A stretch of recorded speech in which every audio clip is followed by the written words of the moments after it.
This is our second question that you're going to find on your quiz 4. Again, just a reminder, it's going to be due Monday at midnight. Factor by grouping. This is also was notes from 6.1. So factoring by grouping, remember, is where we have 4 terms. But before you do the grouping, remember what I always told you. Anytime it asks you for any type of factoring, check to see if there's a GCF. We just went over those A through D, but let's go through it again here. Do you have any matching parentheses? No, so we're done A. B, do we have the same letter in every term? Remember, you have 4 terms. This last term is a constant, so no. C, do you have a number in common? Well, even though they all have numbers, you can see you cannot break down 2 or 5. They're both prime. So if this is just a 5 and this is just a 2, they're not going to have anything in common. Even though you can break this as 3 and 5 and 2 and 3, remember they all have to have a 5 or they all have to have a 2. So we know that there is no number in common. And then the last one, D. Does it start with a negative? No, there's no negative in this polynomial. But if your first term was negative, you have to take out the negative as part of the GCF. Okay, now that we know that there's no GCF, remember, with the grouping, we had 4 steps. Remember, we have that on YouTube of 6.1 grouping. When you do the grouping method, you're going to put parentheses around the first 2 terms, parentheses around the last 2 terms, but when you put it around the last 2 terms, the sign must be included in the second set of parentheses, not in the first one. Next, once you found out that you broke this into 2 parts, we're going to look at the first part. When we look at the first part, now instead of looking at all 4 terms, we're just looking at 2 terms, we're going to see if there's a GCF here. And clearly, we do have a GCF. Remember, it's that A through D. No matching parentheses, but we do have the same letter.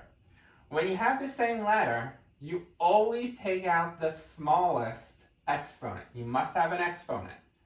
So 3 versus 2, you must take out x squared, not just x. You need to have an exponent. Do we have a number in common? No. Does it start with a negative? No. So the only GCF we found was x squared. Now remember, we have to get our leftovers. To get our leftovers, we're just going to divide each of these terms by x squared. My GCF. So x cubed over x squared, there's 1 extra x left on top. So that's how you're going to get a 5x. Here, x squared, 2 on top, 2 on the bottom. If there's any time that there is the same, they cancel out. So you're left with plus 2. Over here, you're going to also take out the GCF. That's step 3. Remember, forget about this.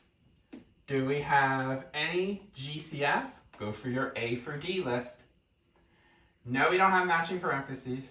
No, we don't have the same letter, but we do have the same number. If you forgot, 15 is 3 times 5.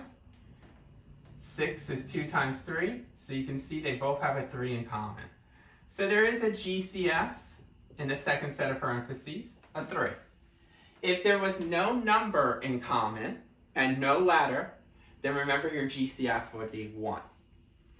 Now, for sign issues, remember, if this is a minus sign, bring it down as part of the GCF. But in this case, if it's a plus sign, still bring it down as part of the GCF. That's why we included the plus sign in the second set of parentheses. This sign will always be part of the GCF. And then, to get our leftovers, just divide out. So we're going to divide each of these terms by the 3. Okay? So when we do 15x divided by 3, we're going to get 5x. And when we do 6 divided by 3, we're going to get a positive 2. Our final step, step 4 in the grouping method, is that we have to have these parentheses, these leftovers, must match exactly. And they do. 5x plus 2, 5x plus 2. So arrange your final answer. Remember, even though we have 2 matching parentheses, only write it out once. 5x plus 2. Your other set of parentheses, your other binomial, will come from the GCF that you found in step 2 and the GCF that we found in step 3. So it's going to be x squared plus 3. If you multiply this with this, you'll get your original answer. And that's how you do quiz question number 2.